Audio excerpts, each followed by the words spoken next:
外交特権って知ってますか？外交官だったら逮捕されずに逃げ帰ることができるとかでしたっけ？ええ。基本的には海外の赴任先でトラブルに巻き込まれて外交が停止しないためのものです。それは綺麗な言い方ですよね。実際は悪事をもみ消すためのものじゃないんですか？飲酒運転して誰かを引き殺しても母国に帰ってくるとか。それどこで仕入れた情報ですか？今回はそういった事例の一つです。ある国の外交官が海外で性暴行の容疑を受けますが、逃亡してのうのうと暮らしているということです。中国じゃなさそうだから韓国ですよね、きっと。問題はこれだけじゃないんです。この後が問題です。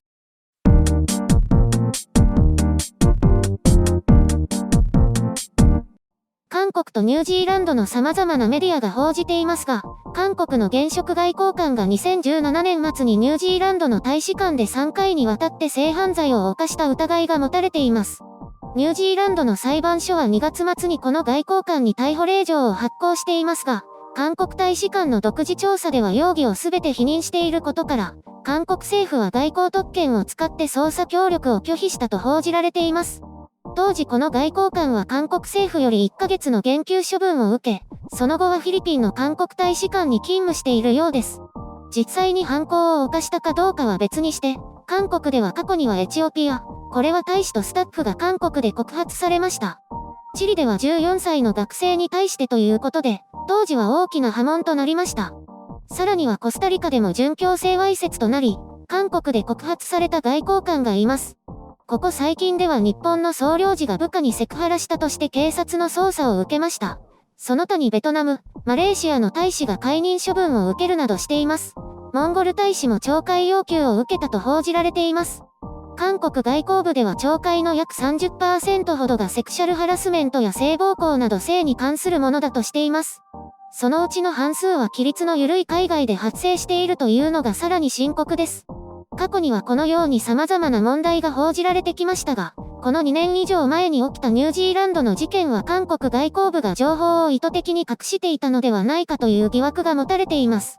この度ニュージーランドの裁判所が2月28日に逮捕令状を発行し、地元メディアが報じたことで韓国でも明らかになりました。当時の肩書きは3時間で、ニュージーランドメディアでは本名、キム香港と写真も公開されています。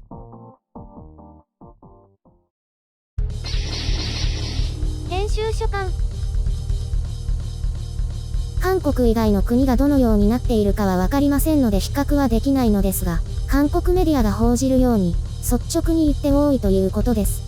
海外での件数が多いように感じるとのことですが、やはり監視の目がなく、縦型の関係になりがちなことが原因だと思われます。一昔前ですと、女性従業員の肩を叩いたら訴えられたという事例がありましたが、今はそういった様々な情報が飛び交っていますので、接触自体に気をつけるようにしていると思われます。それでも本人にとっては不本意な形で訴えられたりしているようです。ニュージーランドの事件も本人は全面否認しているとのことです。司法的な観点と文化による違い、または男性と女性の認識がそれぞれ違うわけですから意見が食い違うことはありますが、本来はその国の司法によって裁かれるべきだと思います。それでも韓国政府としては外交が適切に継続されることを第一としていることから、無関係の原則、すなわち外交官が関わっていないだろうという原則に基づいて対応をしているとのことです。こうしたものに守られていますので、大使館や外交部などの調査さえ乗り切れば、今回のような軽微な処罰で済んでしまうわけです。明らかな場合は韓国で告発されますが、韓国では性犯罪の刑罰は比較的軽いとされています。韓国政府としてはわざわざ外国で不便な思いをして裁判を受けず、自国で裁かれるようにしているようです。今回のような減給1ヶ月は、無罪であっても騒ぎとなって配置転換などに手間がかかった分の罰則と考えても良いでしょう。それほど軽い処分です。実際に被害を受けたとしたら、その女性にとっては我慢のできない、許しがたい行為でしょう。適切な捜査を受けることもなく、裁判に出ることもなく、そのまま逃げ帰るわけですから。国際法として世界的に決められていることなので仕方ありませんが、こういうことが多発している現状を見れば、何かしら対策があってしかるべきと思います。無理なのは承知です。外交特権は正しく行使されるべきで、欲望に溺れた犯罪者のために使われるべきではありません。少なくとも国が厳正に対処して、被害者の訴えに報いるべきではないでしょうか。そのためには情報を公開し、被害者の国の捜査と連携をとって、真相を明らかにすべきです。これはどこか特定の国に対してということではありません。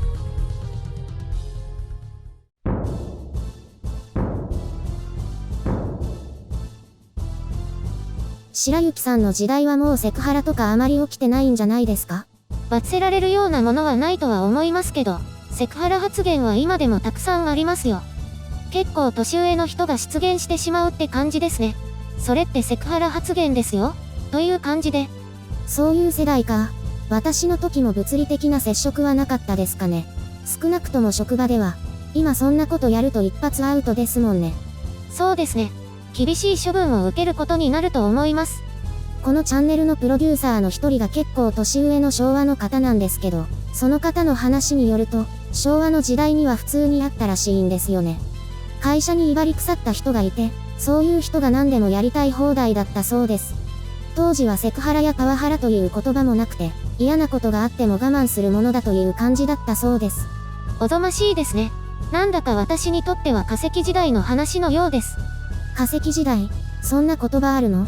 ずいぶん昔ってことですよね。あ、石器時代かな？それでも大げさすぎない？まあいいや。今回の報道のように外交官がセクハラや暴行した場合ってもうどうしようもないってことですよね。そうですね。完全にお手上げです。考えるだけで腹が立ちますね。そう考えると別の国の大使館で働くのって勇気がいりますね。働かなくても他国の外交官と接するとそういう恐れがあるということになりますね。この古臭い法律って改正されないんですかね。難しそうですね。問題が大きくなって外交官パンの MeToo 運動が起きなければ。起きますかね。起きないでしょうね。起きたとしてもあっさりもみ消されそうです。そういえば MeToo 運動って最近聞きませんね。出尽くしたんですかね。もう勇気を持って前に出られる人が出尽くしたのかもしれません。あとは証拠や同じ立場の被害者を集められないとか。日本ではほとんど何も起きませんでしたね。前に出る勇気がなかったんだと思います。自分も相手も崖っぷちに追い込んで、どちらかだけが生き残るような感じですから。同性からも後ろ指を刺されるし、仮に勝って生き残ったとしても中傷を受けかねませんし。リスクが大きいんですね。尻込みしちゃいますよね。海外の運動に参加した女性はリスクを取ったということです。怒りがリスクへの恐怖よりも上回ったんでしょう。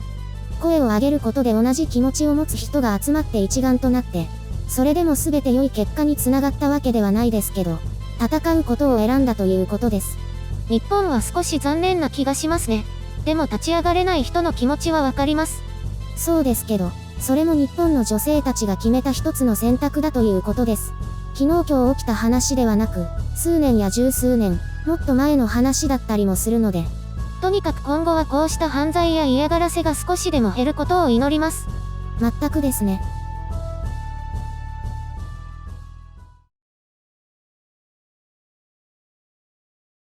導入部を変えてみたけどどうでした？つまんないですね。脚本が。ええ、難しいけど内容に関連する話題で入って面白くするしかないですね。今回は題材が題材だけに難しかったと思います。でもそういうのを面白くできるようにお笑いの勉強を頑張ってくださいね。お笑いの勉強はする時間がないけどね。だいたいどうやるの？じゃあいっそなしにするとか。中途半端に面白くなかったらなくていいと思います。それも検討します。視聴者の皆さんの時間も貴重ですからね。プログラムの変更はすぐできるんでしょ？ 30 分以内とかかな。この終わりの部分はどうするんですか？こっちはあってもいいのかな。こうして制作上の課題を話したり、どうでもいい話をしたり。